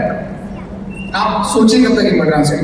సో సార్ ఇంతకుముందు ఒక మెకానిక్ షాప్ లో పనిచేస్తుండే. దీనికన్నా ముందు ఒక స్టోరీ ఏంటంటే సార్ వాళ్ళ తమ్మునికి ఆర్మీలో జాయిన్ కావడం చాలా ఇష్టం అంట. సో అట్లనే ట్రైనింగ్ బాగా మంచిగా చేసుకొని సో ఆయన ఆర్మీలో జాయిన్ అయిందంట. కానీ జాయిన్ అయిన తర్వాత అకాడమీలో చేయడానికి ఆయనకి పైసలు లేకుండే. అప్పట్లో 80,000 రూపాయలు కావాలన్నారంట. సో అప్పుడప్పుడే ఈయన బరే నమ్మేసి అది షాప్ పెట్టిండు. దాని తర్వాత ఈయన పైసలు పంపించాలని చాలా మంది ఇంకా మంచి మంచి ఫ్రెండ్స్ ఉన్నారు కాబట్టి ఇంకా వాళ్ళని రిక్వెస్ట్ చేస్తే వాళ్ళు పైసలు అరేంజ్ చేసిరట. సో అట్లా చేసిన తర్వాత ఈయన పైసలు ఇవ్వాలని అనిపించింది. ఖర్చులకు కానీ ₹1 కూడా లేవంట. కానీ అటు అరేంజ్ చేసి ఒక 1,200 వేసేసి వాళ్ళ తమ్ముని పంపించినట్ట. దాని తర్వాత వీళ్ళ తాత కూడా చనిపోయాడు. అప్పుడు ఆ బర్లను చూసుకోవడానికి కూడా ఎవరు లేరు. ఆ బర్లను కూడా అమ్మేసిన తర్వాత మళ్ళీ ఇట్లనే ఇంకా మెల్లమెల్లగా ఒక 2-3 సంవత్సరాల ఇట్లనే గడిచిందంట. జీవితం ఎంత కఠినంగా ఉంటారంటే 3 రోజులు అన్నం తినకుండా వండుకుంటుండేనంట. పైసలు లేకుండానంట, అన్నం లేకుంటుండేనంట. పార్లేజీ బిస్కెట్ నీళ్ళలో ముంచుకొని తిని గడిపిన రోజులు ఉన్నాయంట. వడపావు తిని గడిపిన రోజులు ఉన్నాయంట. అట్లాంటి సిచ్యువేషన్ నుంచి ఒక 3 సంవత్సరాల తర్వాత ఏమైందంటే కొంచెం వీళ్ళ తమ్ముడు కూడా కొన్ని పైసలు పంపించడం, ఈయన షాప్ కూడా కొంచెం మంచిగా నడవడం వల్ల కొంచెం బిజినెస్ ముందుకు అయ్యి కొంచెం అక్కడనే మంచిగా సెటిల్ అయ్యాడట. సెటిల్ అయిన తర్వాత వెస్టీజ్ బిజినెస్ 2021 వీళ్ళ అప్లైన్ ద్వారా రావడం జరిగింది సార్కి. नितिन जी ने क्या कहा फिर आपसे? नितिन जी मेरे पीछे 1 साल से लगे हुए थे कि आ जाओ एक बिजनेस है अच्छा। तो मुझे पता था हम दोनों क्रिकेट खेलते थे। मैं स्ट्राइक में खेलता था, वो नॉन स्ट्राइक में खेलते थे। और मुझे पता था रोज खेलने के बाद एक वड़ावा में आधा खाते थे, इतना क्लोज थे। मेरे पीछे लगे हुए थे 1 साल से, लेकिन मैं बोला मुझे नहीं करना है क्योंकि रोज का 200, 300, 400, 500, 1000 रुपये मिलता था। तो वही मेरे दिमाग में था। लेकिन 1 साल के बाद जब उनका 10 लाख का गाड़ी आया बिजनेस से, तो उन्होंने कुछ नहीं कहा है, मेरे वर्कशॉप पे सिर्फ हॉर्न बजाया। और मुझे पता था उसके पास 2 गाड़ी नहीं है और उसको बाइक भी नहीं चलाना था, सिर्फ वो लेडीज बाइक चलाते हैं। तो ये मैं बोला किसका गाड़ी है, मैं सर्विसिंग कर रहा था गाड़ी का। वो पीछे से हॉर्न बजाया, मुझे लगा कोई और होगा, लेकिन वो बार बार हॉर्न बजा रहा था। मुझे थोड़ा गुस्सा आ गया। मैं बोला यार क्यों बहुत जोर से हॉर्न बजाओ। मैं उठ के देखा तो पीछे उन्होंने ग्लास नीचे लिया, तो मैंने देखा यार ये बोला किसका गाड़ी लेके आया थे। तो बोला मैं तेरे को 1 साल से बता रहा हूँ उसी बिजनेस से आया है। और नितिन जी ने हॉर्न दबाया। नितिन जी एक बार कहाँ खड़े हो जाइए, एक बार स्पॉटलाइट मारना। नितिन जी कहाँ है? हाथ खड़ा है, पीछे पीछे है थोड़ा सा। अच्छा, अगर स्पॉटलाइट जा रही है, कैमरा जा रहा है तो दिखाना ही नितिन जी को। नितिन जी उधर है, हाँ वो स्पॉटलाइट के उधर। नितिन जी ने हॉर्न मारा और संदीप जी को वो हॉर्न भी पेन को जगाने का काम किया। हॉर्न ने, एक सिंगल हॉर्न ने नितिन जी कोई प्रोडक्ट्स नहीं लेकर आए थे आपके पास। नितिन जी सपना लेकर गए थे उनके पास कि मेरी गाड़ी आ सकती है तो तुम्हारी भी आ सकती है। तो संदीप जी फिर आपने सीरियस हुए आप प्लीज सर। సో సార్కి ఎట్లనే ఒక రోజు మెకానిక్ షాప్ లో పని చేస్తుంటుంటే వెస్టీజ్ గురించి ఎప్పుడు చెప్పిందంటే, వెస్టీజ్ గురించి ఎట్లా తెలిసిందంటే 1 సంవత్సరం నుంచి నితిన్ సార్ వెనకాల పడుతున్నారంటే, కానీ సార్ పట్టించుకోలేదంట. ఎందుకంటే ఆల్రెడీ మంచిగా పైసలు వస్తున్నాయి, 300 నుంచి 1000 రూపాయల దాకా దానిలో పైసలు వస్తున్నాయి. దాని తర్వాత వీళ్ళిద్దరు క్రికెట్ ఆడేటోళ్ళంట. ఈయన స్ట్రైకింగ్ అంటే బ్యాట్స్మెన్ చేస్తుంటే ఆయన బైరన్ లెక్క పని చేస్తుంటే ఇట్లా చేస్తుండేనంట. అట్లా చేయడం వల్ల మంచిగా ఫుల్ క్లోజ్, కాకపోతే బిజినెస్ స్టార్ట్ చేయాలంట. ఒకరోజు ఏమైంది, బైక్ మెకానిక్ అంటే మనకి రిపేర్ చేస్తుంటే హారన్ కొడుతురంట కార్ వాళ్ళు. ఒక 2-3 సార్లు హారన్ కొట్టిరంట. అరే ఇక్కడ కోపం వచ్చినారు, ఎవరు ఈ హారన్ 2 సార్లు కొడుతున్నారు ఎక్కడ మరి చూసేసరికి దాంట్లో నితిన్ సార్ ఉన్నాడ. సో ఆ నితిన్ అడిగినట్ట ఎవరిది ఈ కారు, మరి నువ్వు ఈ కారు వేసుకొని వచ్చినావు అని అంటే ఇది సార్తో స్టోరీ చెప్పినట్టు. కానీ సార్ ఏం చెప్పిందంటే చూడండి సారు ప్రొడక్ట్ తీసుకొని పోలేదు. ఇంతకుముందుకు మనం మాట్లాడాం కదా, మీకు పెయిన్ఫుల్ డ్రీమ్ కావాలి, పెయిన్ఫుల్ అంటే పుంజుకునేటట్టు కావాలని ఆ హారన్ కూడా ఆయన పుంజుకున్నట్టు అయ్యి అన్నట్టు అని డ్రీమ్ ఓపెన్ అయింది అని సో ఈ కారు ఎట్లా వచ్చింది అని అంటే నీకు 1 సంవత్సరం నుంచి చెప్తున్నా కదా, నువ్వు వినలే కదా, ఆ బిజినెస్ నుంచి వచ్చిందని నితిన్ సార్ చెప్పినాడు. आपने 2021 में बिजनेस की शुरुआत की? असली कहानी तो थोड़ी आगे है। नहीं, थोड़ा सा शॉर्ट करना पड़ेगा, समय हमारे पास बहुत कम है, 2 मिनट हमारे पास है, 2 मिनट। तो उन्होंने मुझे वो गाड़ी का सेलिब्रेशन के लिए बुलाया। मुझे उस टाइम में उन पर भरोसा नहीं हुआ। उन्होंने बोला किसी का लेके आया होगा मुझे बिजनेस में लाने के लिए, नाटक कर रहा होगा। तो उन्होंने मुझे बुलाया तो मैं गया, तो उधर 100-150 लोग आए हुए थे और बहुत डांस वांस कर रहे थे गाड़ी के सेलिब्रेशन में। तो मैंने सब देखा, मैकेनिक की कपड़े में पर ही मैं उधर गया था। तो उन्होंने देखा, तो सब होने के बाद मैंने उसको बोला अब क्या करना है बोले, और मुझे भरोसा हो गया। तो वो बोला मैं तुम्हें सुबह बताता हूँ। तो सुबह आने के बाद मैं सब वहाँ देखा वो सब सिचुएशन। तो हमारे यहाँ हिंदुस्तान में या हमारे यहाँ महाराष्ट्र में सब जगह ऐसे होता है, जब दोस्त फेल हो जाता है तो दुख होता है, लेकिन दोस्त सक्सेस हो जाता है तो बहुत ज्यादा दुख होता है। సో అంటే మన ఇండియాలో ఏమైందంటే ఒక దోస్తు ఫెయిల్ అయింది అనుకో, జీవితంలో ఫెయిల్ అయింది అనుకో, ఆయనకి ఎవరికైనా ఇబ్బంది అనిపిస్తుంది. కానీ ఒకవేళ సక్సెస్ అయింది అనుకో ఇంకెక్కువ ఇబ్బంది అవుతుంది, ఇంకెక్కువ బాధ అనిపిస్తుంది అంటున్నాడు. तो मुझे अंदर थोड़ा सा जलन फील हो गया, यार ये मैंने 7 रोज बड़ा बहुत खाता है खेलता है, ये मैंने आगे कैसे करना है। तो मैं बोला अभी बोलो क्या करना है। तो उसने मुझे एक ही बात बताया, एक फ्रेम बनाया कि संदीप तेरे 2 बच्चे, तेरी बीवी है, आप तो है, तो कंटिन्यू 2 व्हीलर पे रहता है, समझो तू गाड़ी अच्छा चलाता है लेकिन इधर से उधर से आगे पीछे से कोई आगे तुझको टैक्स दिया है, कुछ भी हो गया तो तेरी बात फैमिली पे है। సో సార్ ఏం చెప్పిండంట అంటే ప్లాన్ కాదు, ఒక రౌండ్ వేసి ఇగో నువ్వు ఇది నీ ఫ్యామిలీ, ఇది నువ్వు ఇట్లా నువ్వు మంచిగా డ్రైవింగ్ చేస్తున్నావు, డ్రైవింగ్ చేసుకుంటా పోతుంటే ఒకవేళ నీకేమైనా అయింది అనుకో నీ ఫ్యామిలీ సిచ్యువేషన్ ఎట్లా అని అడిగిందంట. पेन एरिया, जैसे पेन एरिया टच किया आवाज आई मुझे करना है बिजनेस। సో దాన్ని టచ్ చేసినప్పుడు సార్ నుంచి సౌండ్ వచ్చింది. संदीप जी सुना है आपने घर भी ले लिया? हाँ, कितने लाख का? 27 लाख। 27 लाख का घर वेस्टीज बिजनेस से गाड़ी है, और आपने भी गाड़ी ले ली है। अब बुक किया, अभी आएंगे 2-3 दिन में। अभी तक आप 2 व्हीलर पे थे। 2 व्हीलर पे थे। जो गाड़ियों को ठीक करता है वो गाड़ी नहीं ले पा रहा था, गाड़ी ठीक करते वेस्टीज बिजनेस आया, गाड़ी बुक कर दी। कौन सी गाड़ी? वैगनर बुक किया अभी, वैगनर बुक किया, कितने लाख की? और 8 लाख की। पहली गाड़ी होगी, पहली जिंदगी की पहली गाड़ी। और आपकी उम्र कितनी होगी लगभग? मेरे अभी 40 साल। 40 साल। 40 साल के बाद अब घर में खुशियां आ रही हैं, एक घर आ गया है और अब गाड़ी आने वाली है। जोरदार तालियां। 25 లక్షల రూపాయలు పెట్టి ఇల్లు తీసుకున్నాడు. దాంతో పాటు సార్ ఏం చెప్తుంటాడండి, ఎన్నో బండ్లు మంచి చేసిన ఆయన బండి కొనుక్కోలేకపోయాడు, కానీ వెస్టీజ్ బిజినెస్ ద్వారా 8 లక్షలు పెట్టి కొత్త కార్ కొనగలిగిండు వెస్టీజ్ బిజినెస్ ద్వారా. थैंक यू भाई। समता जी को लेंगे please. Thank you. Samta ji आप तेलुगु में बोलेंगे। समता जी आपका फैमिली बैकग्राउंड क्या रहा, एजुकेशन क्वालिफिकेशन क्या रही, थोड़ा उसके बारे में बताइए 1 मिनट में।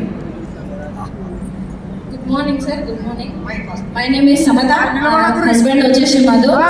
బ్యాక్గ్రౌండ్ వచ్చేసి నేను 10th లోనే అమ్మ చనిపోయారు, డాడీ చనిపోయారు. సో నేను మంచిర్యాలలో ఉండేది, ఇప్పుడు వచ్చేసి హనంకొండలో సార్ ఫ్యామిలీతో ఉంటాను.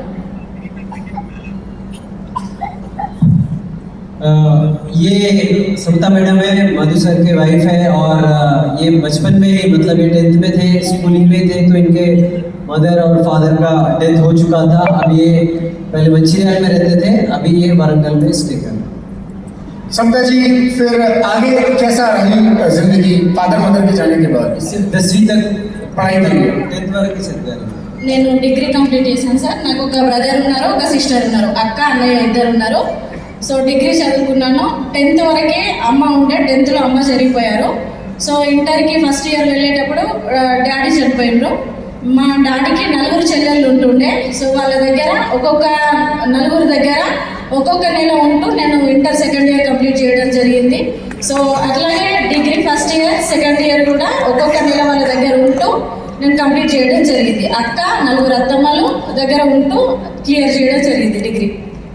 तो ये जब 10वीं में थे तो इनकी माँ का देहांत हो गया था. तो इनके फादर के 4 बहनें हैं.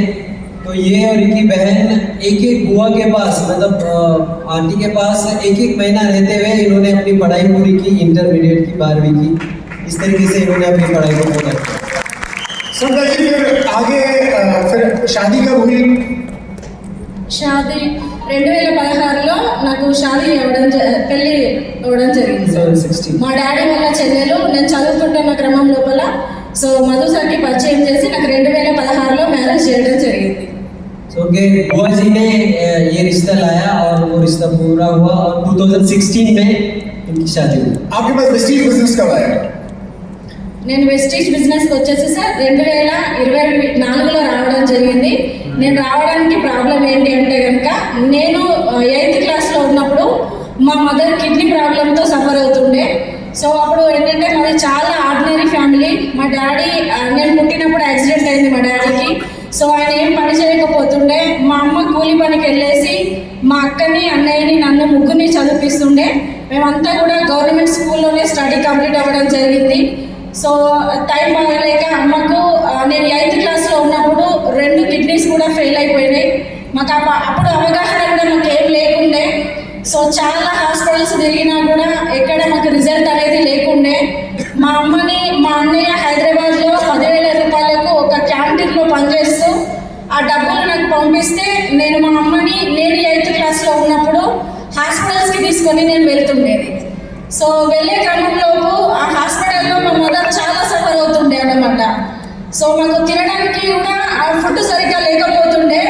ఆ టైంలో మా అమ్మ ఆ కిడ్నీ ప్రాబ్లంతో సఫర్ అవుతుంటే కనీసం 100 రూపాయలు పెట్టి మెడిసిన్ ఇద్దామన్నా కూడా మా దగ్గర డబ్బులు లేని పరిస్థితి ఉంటుండే. సో ఆ క్రమం నుండి తను నేను 10th క్లాస్ రాగానే చనిపోవడం జరిగింది.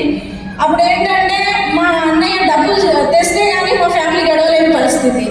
సో అప్పుడు నేను టీచర్స్తో ఒక ఒప్పందం చేసుకొని మాట్లాడుకున్న మా టీచర్స్తో ఏంటంటే నేను స్కూల్కి రాను, పార్ట్ టైంగా నేను ఏదైనా జాబ్ చేయాలి, మా అమ్మకి మెడిసిన్స్ కావాలి, సో నేను చదువుకుంటే మా అమ్మ చనిపోతుంది అని చెప్పడం జరిగింది.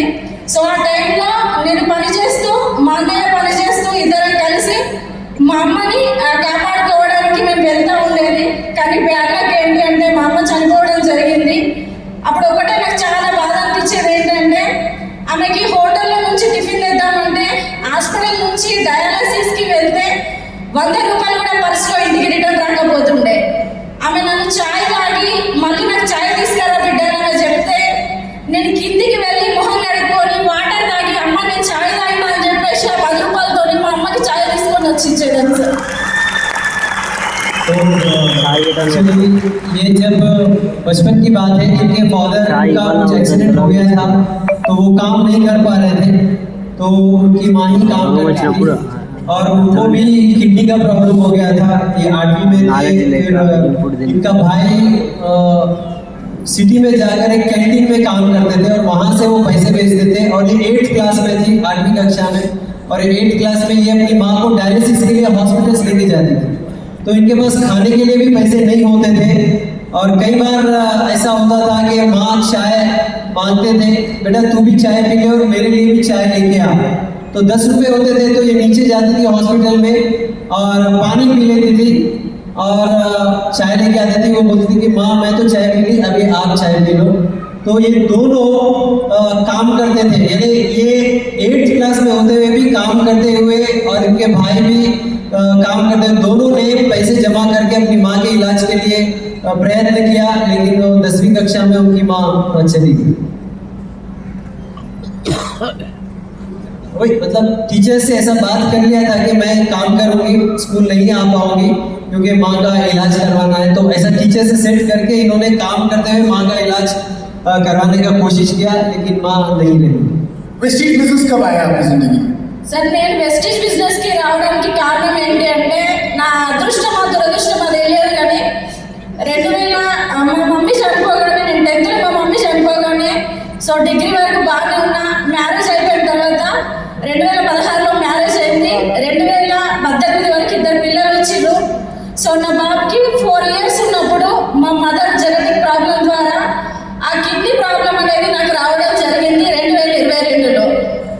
సో मुझे बताइए वेस्टीज बिजनेस कब आया आपकी जिंदगी में? क्या आपने क्या कहा, ये ट्रांसलेट कर ये बोल रहे हैं कि जो प्रॉब्लम उनकी माँ को था, किडनी वाला प्रॉब्लम थे, शादी के कुछ साल बाद यानी दोनों बच्चे होने के बाद उस तरीके का प्रॉब्लम इनको भी आने लग गया, किडनी का प्रॉब्लम हो गई। हाँ, कौन सी ईयर की बात है ये किडनी प्रॉब्लम वाली? నాకు ఈ ప్రాబ్లమ్ ఎట్లా వచ్చిందంటే సో ఎప్పుడు వచ్చింది అది ప్రాబ్లం? 2022 నవంబర్ 2022 में नवंबर में इनको भी किडनी का इशू प्रॉब्लम अभी 3 साल पहले 2022 నవంబర్ 27 రోజున సో ఒక ఫ్రెండ్ దగ్గరికి నేను వెళ్ళాను. వెళ్ళినప్పుడు గిడినెస్ వచ్చి కింద పడిపోతే సో నాకు టెస్ట్ చేస్తే నా ఏజ్ 24 ఉండే, నా బీపీ వచ్చేసి 200/180 ఉండే. సో వెంటనే నేను హాస్పిటల్కి వెళ్తే నాకు అప్పుడు డాక్టర్ అన్ని టెస్టులు చేశారు. సో టెస్టులు చేసిన తర్వాత ఏదైతే నేను అనుకున్నానో ఏ ప్రాబ్లం రావద్దు అని చెప్పేసి నేను అనుకుని హాస్పిటల్కి వెళ్ళాను. సో అదే ప్రాబ్లం భగవంతుడు నా కళ్ళ ముందు తీసుకురావడం జరిగింది. సో 2 కిడ్నీస్ కూడా డ్యామేజ్ అయిపోయినాయి. 60 to 70% ఫంక్షనింగ్ అనేది ఆగిపోయింది. సో మీరు బ్రతకడం చాలా కష్టం, 1 or 2 months లో మీరు డయాలసిస్ రావాలి అని చెప్పింది. तो ये एक बार अपने कहीं जा रहे थे तो चक्कर आ गए, गिर गए, तो इनको हॉस्पिटल लेके गए, टेस्ट करे तो हाई बीपी था, तो उम्र करीब 24-25 साल की। तो डॉक्टर ने बोला कि आपके दोनों किडनी 60 से 70% खराब हो चुके हैं, तो अभी कुछ ही दिनों में आपको डायलिसिस करना पड़ेगा वरना बहुत खतरनाक सिचुएशन आ जाएगा। तो ये कौन से साल की बात है जब ये घटना आपने सुनी? 2022 22 में आपको ये पता चला कि आपकी किडनी खराब हो चुकी है 60 से 70%। वेस्टीज बिजनेस कब आया? बिजनेस ఎప్పుడు వచ్చింది? 2023 जनवरी 23rd 2023 जनवरी में आया, यानी कि 2 साल हुए हैं अभी, लगभग 2-3 साल हो गए। 3 साल हो गए आपको। 3 साल पहले आपको ये बिजनेस मिला, तो इतने हेल्थ चैलेंज के साथ फिर आपने बिजनेस को टेक अप क्यों किया? ఇది ఎంత ఇబ్బందులు ఇంత ఇబ్బంది ఉంది హెల్త్కి, ఎందుకు ఈ బిజినెస్ ని మీరు చూస్ చేసుకున్నారు? మేము హాస్పిటల్కి వెళ్ళినప్పుడు నాకేంటంటే మా మదర్ ప్రాబ్లంతో చనిపోయారు కదా, నాకు అక్కడ ఏం కనబడుతుంది అంటే నా పిల్లలు, నా బాబు అప్పుడు యూకేజీ, నా పాప 2nd క్లాస్ ఉంటుండే. నా మదర్ ఫోటో పట్టుకొని నేనైతే ఎవ్రీడే ఎట్లా ఏడుస్తున్నానో నా ప్రాబ్లం కూడా అట్లానే వస్తుందని నేను ఊహించుకుంటూ బాధపడుతూ ఉండేది ఆ క్రమం లోపల. సో అప్పుడు ఏంటంటే ప్రతి ఒక్కరు కూడా కిడ్నీ ప్రాబ్లంకి ఇంగ్లీష్ మెడిసినే, సో డయాలసిస్ తప్ప ఇంకొక మార్గం ఏమీ లేదు. లాస్ట్కి చనిపోవడం అని చాలా మంది చెప్పేది. వాళ్ళు చెప్పడం కంటే ఫస్ట్ నాకు తెలుసు, ఎందుకంటే మా మదర్కి 15 days ఒకసారి 1 month ఒకసారి ఆల్టర్నేట్ డయాలసిస్ అవుతూ ఉండే. ఆ ప్రాబ్లం అంతా కూడా నా కళ్ళ కట్టినట్టు కనబడుతుంది. సో దీనికి ఇంకా ఆధారం ఏముంది అని వెతికే క్రమం లోపల మా హస్బెండ్ PhD చేశారు. సో ఫుడ్ సప్లిమెంట్స్ లో ఏదైతే బాగుంటుందో చూడడం జరిగింది. సో ఫుడ్ సప్లిమెంట్స్ లో మెడిసిన్ తో కూడా లైఫ్ టైం క్యూర్ కాదు, ఫుడ్ సప్లిమెంట్స్ అయితేనే బాగుంటుంది అని సో వెతకడం జరిగింది. ఆ క్రమం లోపల శ్రీనివాస్ వడమూరు సార్ నాకు ఒక ఫాదర్ రూపంలో నాకు రావడం జరిగింది.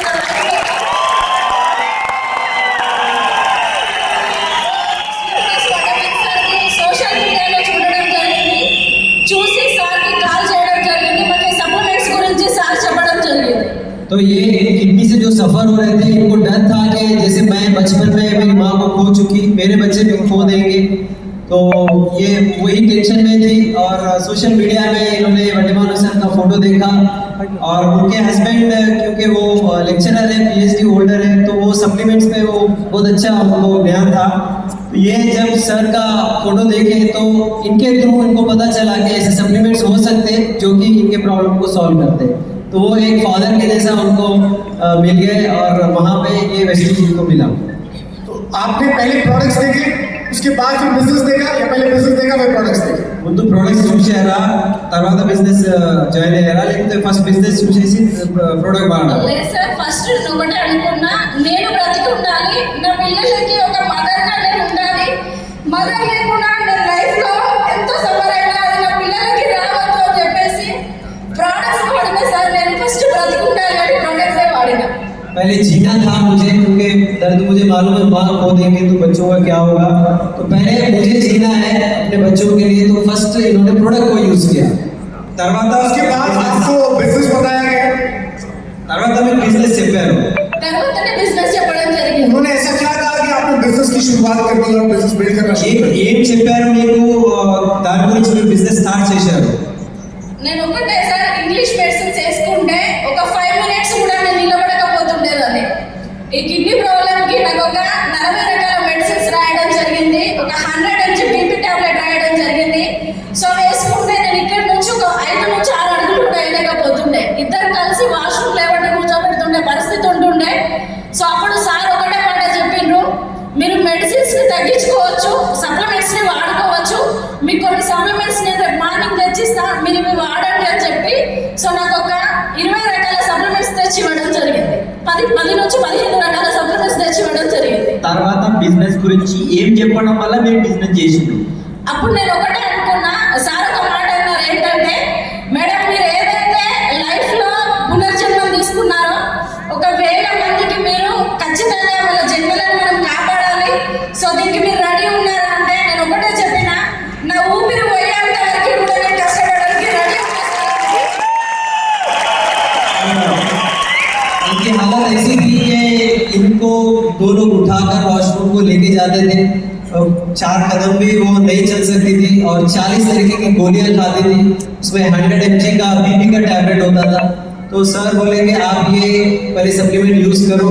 फिर इन्होंने यूज करना शुरू किया, कुछ सप्लीमेंट्स इनको दिया, और जब इनको अच्छा लगा तो सर ने बोला कि ये आपका पुनर्जन्म है, तो आपको जो पुनर्जन्म मिला है, अभी ये जो जन्म आपका पुनर्जन्म हुआ है, अभी आपको हजारों लोगों की जिंदगी को अच्छा करने के लिए आपको कुछ काम करना पड़ेगा. तो इन्होंने बोला कि मेरी आखिरी सांस तक मैं वो काम करने के लिए तैयार हूँ. पहले फिजिकल पेन दूर हुआ और उसके बाद उन्होंने उस एरिया को टच किया जिसमें उन्होंने बिजनेस टेकअप किया. इनका एक वीडियो हमारे पास है, वेस्टीज के सप्लीमेंट्स कितने पावरफुल हैं. आपको डायलिसिस की जरूरत पड़ी थी, डायलिसिस करवाया आपने? మీరు డయాలసిస్ చేయించుకోవాల్సి వచ్చిందా? రాలేదు సార్. అంటే డాక్టర్స్ ఒక 2 నెలల డయాలసిస్ కి 1 month రమ్మని చెప్పిండ్రు.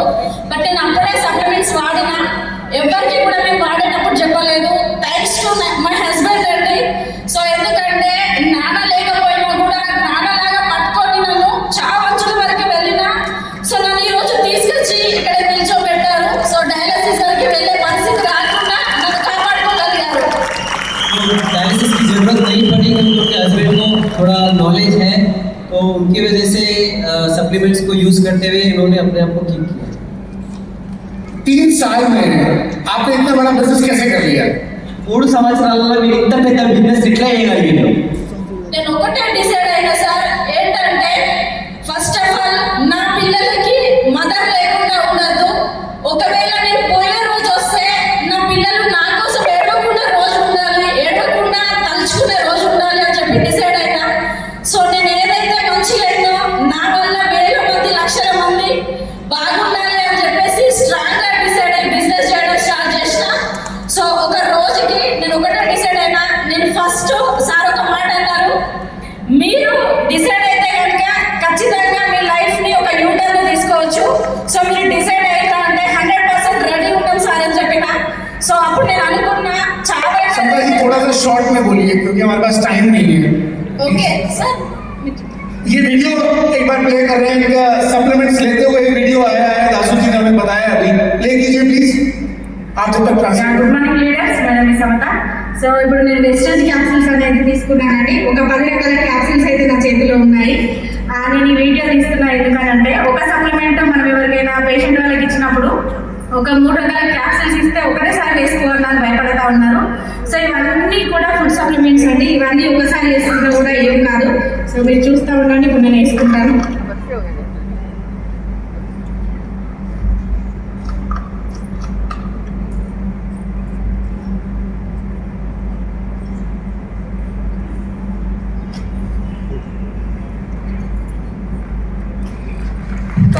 तो थैंक यू। मैडम ये बता रही थी कि अगर मैं मेरी माँ को खो चुकी हूँ, अगर मुझे कुछ हो गया तो मेरे बच्चों का क्या होगा, ये पेन था उनका, तो मैं पहले अच्छी हो जाऊंगी। और ये बिजनेस इसलिए उन्होंने बहुत फास्ट किया क्योंकि मैं जो मिस कर रही थी पैसा वो यहाँ पे मिलेगा। दूसरा, अगर मुझे कुछ हो भी गया तो मेरे बच्चों को अच्छा लाइफ तो रहेगा, और अगर मैं अच्छी ही रह जाऊंगी लेकिन मैं हजारों लोगों को अच्छी लाइफ दे सकती हूँ, ये उनका पेन एरिया था और ये सोचकर इन्होंने फास्ट काम किया। प्रोडक्ट से पहले पेन ये था कि बिजनेस इतना बड़ा बना दें, क्योंकि जो जिंदगी हमने जी है ऐसी जिंदगी बच्चों को ना मिले, क्योंकि जो प्रॉब्लम माँ को थी वो उनको हो गई थी। अब ऐसा अगर यदि उनके साथ हो जाएगा जैसा माँ के साथ हुआ था, तो उनके बच्चे तो कम से कम अच्छी जिंदगी जिएंगे। आपका हाईएस्ट चेक कितना है? हाईएस्ट चेक कितना? 2,77,000।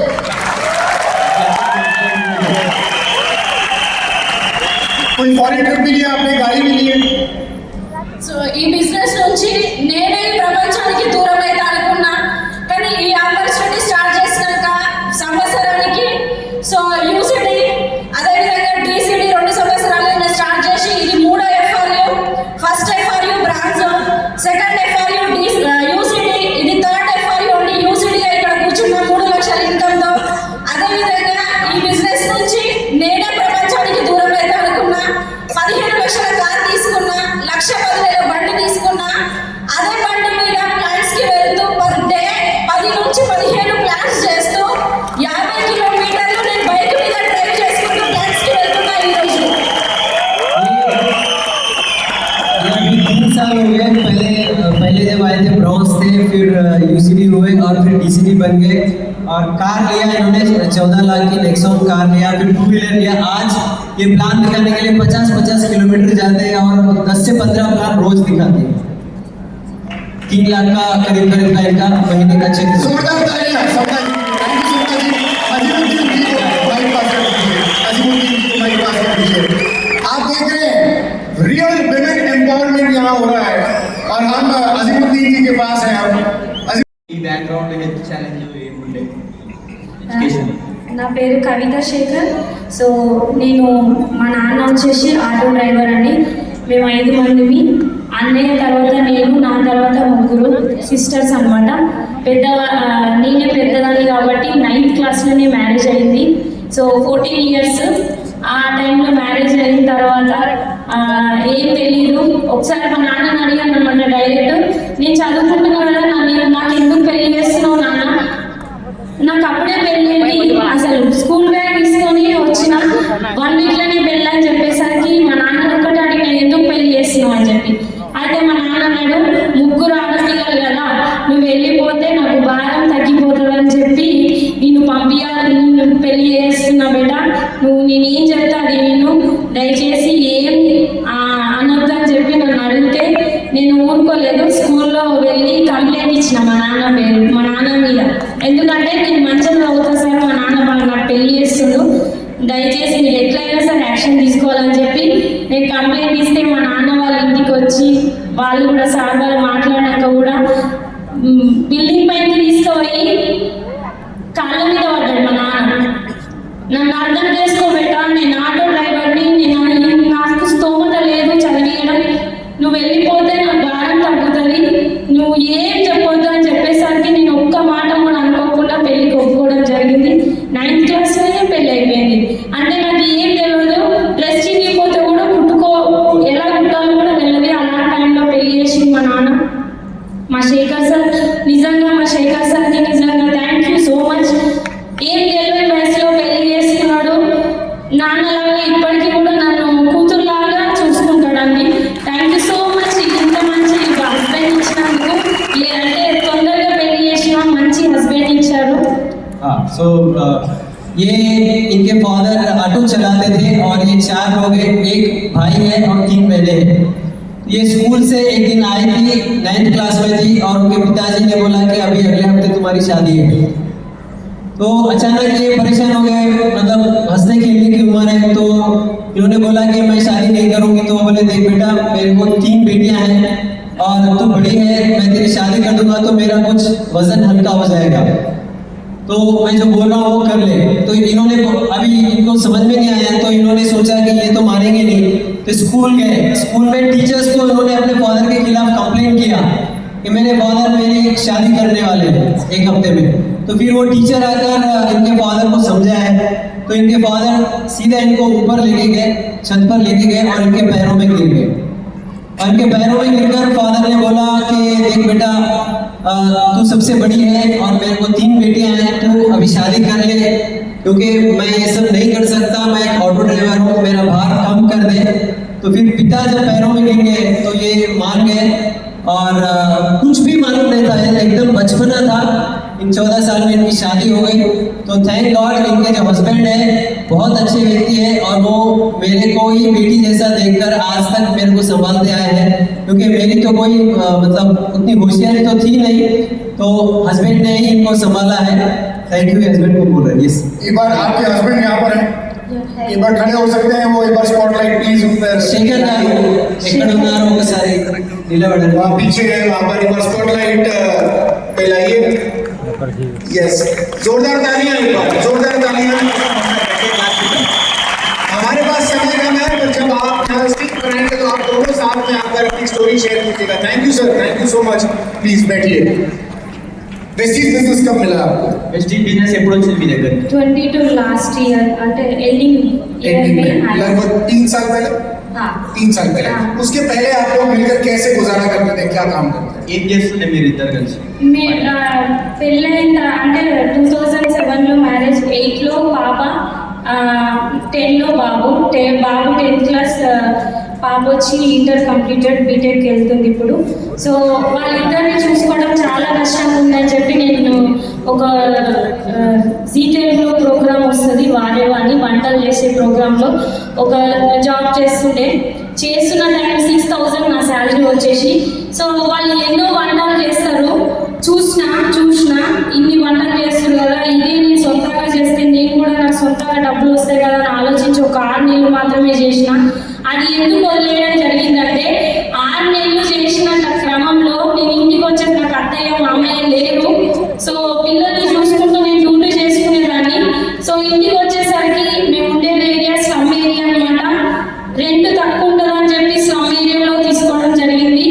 నేను ఉండే రూమ్ వచ్చేసి 800 ఓన్లీ 800 రూపీస్ తీసుకున్నాం, ఎందుకంటే స్లమ్ ఏరియాలో తక్కువ రేట్ దొరుకుతుంది రెంట్ అని చెప్పి తీసుకోవడం జరిగింది. వచ్చే వారికి అక్కడ ఏదైతే మోరీలు ఉంటాయి కదా, ఆ కాలువలో మా బాబు పడిపోయి గాజు పెంకలు అనేది పుచ్చుకోవడం జరిగింది.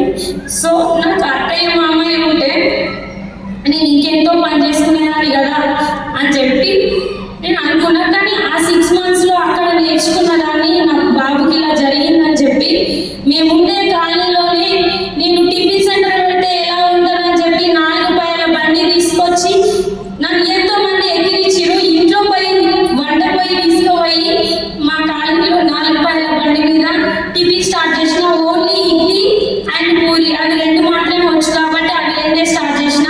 ఆ 2 నుంచి స్టార్ట్ చేసిన నేను 9 years కంప్లీట్ చేసి 9 years టిఫిన్ సెంటర్.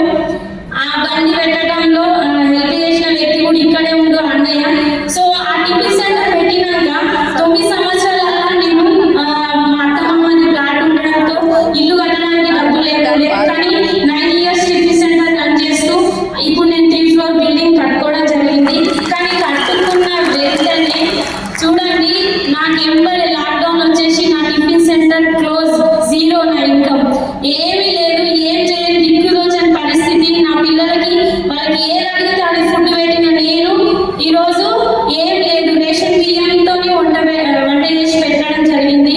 సో ఇల్లు కడితే ఖచ్చితంగా అప్పు అవుతుంది కదా, ఆ అప్పు తీర్చలేక చాలా అవస్థలు పడ్డాను. కానీ తర్వాత ఏం చేసిన అంటే నేను వంటలు చేస్తున్నా కదా అని చెప్పి అపార్ట్మెంట్ దగ్గరికి వెళ్ళి నా కాంటాక్ట్ నెంబర్ ఇవ్వడం జరిగింది. నా కాంటాక్ట్ నెంబర్ ఇవ్వడం ఎన్ఆర్ఐస్, అక్కడ నుంచి ఎన్ఆర్ఐస్ అంటే అమెరికాలో ఎక్కువ కరోనా స్ప్రెడ్ అవుతుందని చెప్పి వాళ్ళు రావడం, నా నంబర్ తీసుకొని నాకు కాల్ చేయడం జరిగింది. कविता जी मैं पॉज दीजिए ट्रांसलेशन। एक्चुअली ये क्योंकि इनका बैकग्राउंड बहुत डाउन था, तो ये एक स्लम एरिया में रह रहे थे और स्लम एरिया में 800 रुपये का छोटे से कमरे में दोनों रहते थे। इनका बेटा और बेटी हो गए थे। तो ये कहीं जॉब कर रही थी कुछ एक टीवी शो में जो भगवान का शो होता है। तो ये 6 महीने जॉब के लिए गई, तो वो इतनी गंदी नालियाँ वो उस एरिया में होती थी, तो ये जॉब को गई क्योंकि इनके सास ससुर तो है नहीं। तो बेटा एक बार गंदी नाली में गिर गया और उसको कांच छुप गई, कांच लग गई, तो बेटा बहुत दर्द में रो रहा था। तो वो सब दर्द देखकर इनको लगा कि मैं बच्चों को छोड़ के जाऊंगी तो कैसे होगा। तो फिर उन्होंने डिसाइड किया कि क्योंकि वो भगवान वाले प्रोग्राम में थे, तो इन्होंने एक ठेला खरीदा और अपने ही कॉलोनी में जो 4 रुपये का ठेला होता है वहां पर टिफिन सेंटर शुरू किया। एक इडली और पूरी ये बेचती थी। तो 9 साल वो काम किया। एक पुरानी जमीन थी सास ससुर की, वहां पे इन्होंने एक घर बनाया लोन पर। लेकिन वो सब अच्छा चल रहा था, लॉकडाउन में सब जीरो हो गया क्योंकि लॉकडाउन में सब कुछ बंद हो गया। तो अब ये हर प्रॉब्लम यानी सारे तरीके के प्रॉब्लम शुरू हो गए, खाने के लाले पड़ गए। तो गवर्नमेंट से जो फ्री चावल मिलता है, राशन का जो चावल मिलता है, वो उससे ये गुजारा कर रहे थे। ऐसा ये समय चल रहा था।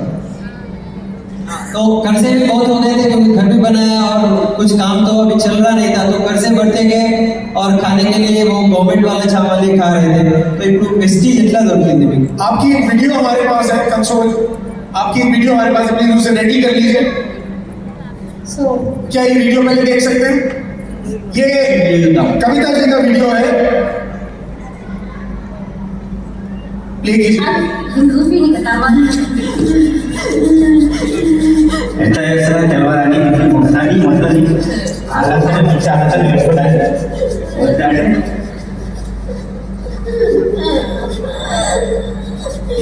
ఫేస్ చేస్తావా?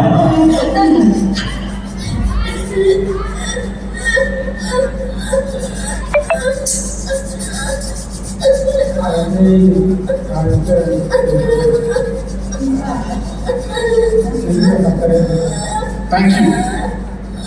कविता जी, ये प्रॉब्लम आपको कब हुई? ఈ ప్రాబ్లం మీకు ఎప్పుడైంది? నేను టిఫిన్ అంటే బిజినెస్ మీద బిజినెస్ టిఫిన్ సెంటర్ క్లోజ్ అవుతాయినా క్లోజ్ అయిపోయింది. క్లోజ్ అయిపోయిన తర్వాత కూరగాయలు బిజినెస్ స్టార్ట్ చేశాను. కూరగాయలు బిజినెస్ స్టార్ట్ చేసిన తర్వాత అది చేస్తున్న టైంలో ఆ కూరగాయలు ఒక దగ్గరికి తీసుకురావాలంటే ఒక ఆటో కావాలి. ఆటో తీసుకోవాలని 10,000లో సెకండ్ హ్యాండ్ ఆటో ఇప్పించిన మా సార్కి. ఆటో తీసుకొని 5 గంటలకు వెళ్ళొస్తున్న ఆటో సెకండ్ హ్యాండ్ ఆటో కాబట్టి స్టార్ట్ అవ్వట్లేదు, అంటే కాదు. సో సెల్ఫ్ లేదు దానికి, అంటే దొబ్బి స్టార్ట్ చేయాలి. అయితే నేను వెనకాల నుంచి దొబ్బాలి, మా సార్ ముందు నుంచి దొబ్బి దాన్ని స్టార్ట్ చేయడం అది చేస్తున్న టైంలో ఆటో అది పైన ఉంటుంది కదా, రాడ్ గుచ్చుకొని ఇక్కడ పెద్ద ఓల్ పడి మా సార్కి ఇట్లా నేను వెనక నుంచి దొబ్బి వచ్చి ముంగడికి వచ్చే వాళ్ళకి మొత్తం బ్లడ్ అంతా ఒళ్ళు పైన పడిపోయింది. సో ఏంది ఈ కర్మ అని చెప్పి మళ్ళీ ఆ బిజినెస్ ఆపేసి తర్వాత బ్యాంకింగ్ స్టోర్ స్టార్ట్ చేసిన. బ్యాంకింగ్ స్టోర్ తర్వాత బ్యూటీ పార్లర్ తర్వాత డ్రై క్లీనింగ్ అండ్ బోటిక్, బ్లౌజులు కుట్టుడు ఫ్రీగా నేర్చుకున్నా. సరే నేను నేర్చుకున్నదే కదా అని చెప్పి షాప్స్ మళ్ళీ స్టార్ట్ చేసిన. ఈ ప్రాబ్లం ఎప్పుడైతే సో అది చేస్తున్న టైంలో బిజినెస్ మీద బిజినెస్ పెట్టిన కదా, అన్ని డబ్బులు పెట్టుకున్నా, అప్పు మీద అప్పు చేస్తా పోయినా. ఆ టెన్షన్ ఎక్కువైపోయి నా బ్రెయిన్ లో బబుల్స్ వచ్చినాయి. సో ఫిట్స్ ఎట్లా వస్తుంది అంటే తెలియదు, మధ్యలోనే వచ్చింది. ఈ రకంగా నాకు ఫిట్స్ అనేది రావడం స్టార్ట్ అయింది. సో అట్లనే స్టార్ట్ అవుతున్న టైంలోనే నేను పని చేసుకుంటుండే. సో నిజంగా ఒక అన్యోన్ పర్సన్, మనకు తెలిసిన వ్యక్తులు వస్తేనే ఎన్నో సార్లు వెస్టీజ్ వద్దు అనుకుంటాం కదా. అన్యోన్ పర్సన్, ముఖ పరిచయం కూడా లేని person, the great leader Akhila madam and Ganesh sir మేడంకి నేను బండి మీద లిఫ్ట్ ఇస్తే నాకు ఈ వెస్టీజ్ పరిచయం అవ్వడం జరిగింది. तो ये जब कोरोना में ये बहुत प्रॉब्लम हो गया था, तो टिफिन सेंटर बंद हो गया, तो फिर इन्होंने सब्जी का व्यापार शुरू किया। तो सब्जी वहाँ मार्केट से लेके आना, मंडी से लेके आना, तो उसके लिए फिर ऑटो चाहिए, तो सेकेंड हैंड ऑटो इन्होंने खरीदा और वो माल लाद कर जा रहे थे, तो ऑटो खराब हो गया था, तो वो ढकल रहे थे। तो उनके हस्बैंड को रॉड लग गया, यहाँ पे होल पड़ गया, पूरा खून हो गया। तो वो टेंशन हो गया, तो फिर वो बिजनेस छोड़ दिया। फिर उसके बाद वो लेडीज एम्पोरियम का उन्होंने काम शुरू किया, स्टिचिंग का काम शुरू किया और उसके बाद उन्होंने ब्यूटी पार्लर का काम शुरू किया। ये सब ड्राई क्लीनिंग का काम शुरू किया। यानी इतने सारे बिजनेसेस, और हर बार ये कर्जा ले लेके बिजनेस शुरू कर रहे थे। तो कर्जे के स्ट्रेस से इनको वो ब्रेन में कुछ ऐसे बबल्स आ गए और इनको फिट्स आना शुरू किया। तो ये ऐसे फिट्स होते थे, फिर भी काम कर रहे थे। ऑडिशन में इन्होंने एक लेडी को, एक मैडम को इन्होंने लिफ्ट दिया गाड़ी में, और वो अननोन मैडम, वो अखिला मैडम और गणेश सर है, उन्होंने इनको वेस्टिज बताया। पारस पत्थर मिल गया। एक बार खड़े होंगे अखिला जी और गणेश जी यहाँ पर हैं। अखिला मैडम, नीला मैडम, हाँ वहाँ पीछे बैठे, जोरदार तालियां। मैडम को सर ये लास्ट ईयर आप देख रहे हैं वहां पे, पहले उनको खड़े होने दीजिए एक बार। अच्छा यहाँ पर ओके, स्पॉटलाइट आया इधर है, इधर पीछे नहीं है, इधर देखिए इधर। वेरी नाइस, जोरदार तालियां ऐसे पारस पत्थरों के लिए जिन्होंने एक लोहे को छुआ और आज वो स्टेज पर है। ये ताकत है डायरेक्ट सेलिंग की दोस्तों। किसी ने किसी की जिंदगी छुई, आज वो मंच पर ला दिया उनको, वो उनका कितना धन्यवाद करें उतना कम होगा। मैं कविता जी जानना चाहूंगा कि फिर उसके बाद वेस्टिज बिजनेस आपको मिल गया, आपने कैसे शुरुआत करी, क्या चैलेंजेस आए, थोड़ा शॉर्ट में बताइए, ऑलरेडी टाइम हो चुका है। సో మీకు వెస్టిజ్ బిజినెస్ వచ్చిన తర్వాత మీకు ఏం ప్రాబ్లమ్స్ వచ్చినాయి, ఎట్లా స్టార్ట్ చేసిండ్రు, ఎట్లా బిజినెస్ ని బిల్డ్ చేసిండ్రు?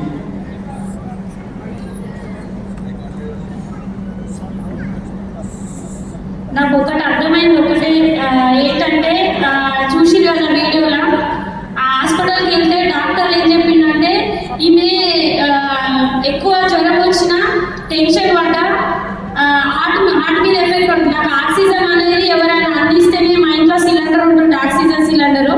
డాక్టర్ చెప్పిన కాడి నుంచి వీడియో ఎందుకు తీసుకున్నామంటే మీరు చెప్పేది ఏం అర్థమైంది, ఫిట్స్ అంటే నువ్వు వస్తారు కదా, ఆ ఫిట్స్ కాదు. సో ఈసారి మీకు ఫిట్స్ వచ్చినప్పుడు వీడియో తీసుకురావడానికి డాక్టర్ చెప్పడం జరిగింది. సో అందుకని ఆ వీడియో నా దగ్గర ఉండడం జరిగింది.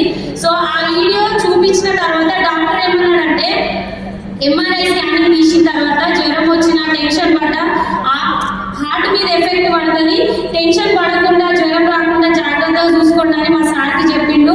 సో బ్రతకడం కూడా కష్టం, ఎక్కువ హార్ట్ బ్రేక్ అయిపోతే ఛాన్సెస్ కూడా ఉంటుందని చెప్పడం జరిగింది. సో కాబట్టి నాకు 1500 mg టాబ్లెట్ ఇస్తుండే, వేసుకున్నా అని చెప్పి పక్కన పడేసి నేను పని చేసుకుంటుండే. ఎందుకంటే అది వేసుకుంటే నిద్రనే, ఇంకా మొత్తం నిద్రలోకి వెళ్ళిపోతుండే.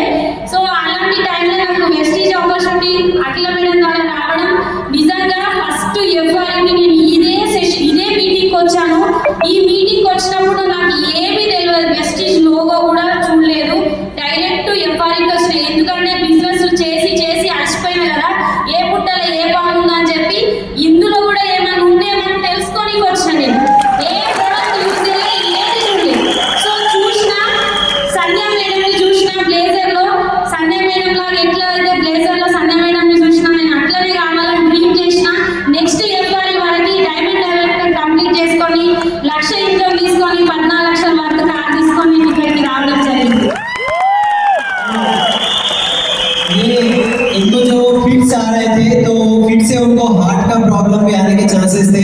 तो हार्ट का अगर प्रॉब्लम आया तो हार्ट फेल हो सकता है, तो उसके लिए इनको बहुत सारी दवाइयाँ दी जाती थी। ये कंटिन्यूसली सो जाते थे, तो मैं सो जाऊंगी इसके लिए फिर ये कुछ तो काम कर रहे थे। जब मैडम से जब मुलाकात हुई तो इनको वेस्टिज का भी पता नहीं, लोगो नहीं देखा, कोई प्रोडक्ट नहीं देखा, कुछ नहीं मालूम। तो यहाँ पे डायरेक्टली उनको एफआरयू में बिठाया गया, उनको कुछ भी नहीं मालूम, किडनैप करके। हाँ, तो मैडम ने उनको प्रमोट किया। तो मैं इतने बिजनेस करी ना, चलो ये भी देख के आती हूँ, कहाँ पे क्या मिलेगा पता नहीं। और यहाँ पे उन्होंने उनकी अपलाइन जो संध्या मैडम है उनका रिकग्निशन देखा, और वो जिस तरीके से वो पहनती है, तो यहाँ पे ड्रीम लिया। और पहली बार जब आई थी कुछ पता नहीं था, और जब अगले एफआरयू में आए थे वो डायमंड डायरेक्टर 1 लाख का इनकम और कार अचीवमेंट बन चुके थे। प्रोडक्ट ने काम किया या ड्रीम ने काम किया? ప్రొడక్ట్ పని చేసిందా, డ్రీమ్ పని చేసిందా? आपका चेक, हाईएस्ट चेक कितना रहा? 1,24,200. 1.25 लाख रुपए महीने की। 1,25,000 రూపాయలు income. Thank you so much, जोरदार तालियां एक बार सारे फाइनेंस के लिए। हमारे पास समय हो गया है और रिक्वेस्ट करूंगा कि चेयर्स यहाँ से अब हटा दें, चेयर्स हटा दें यहाँ से।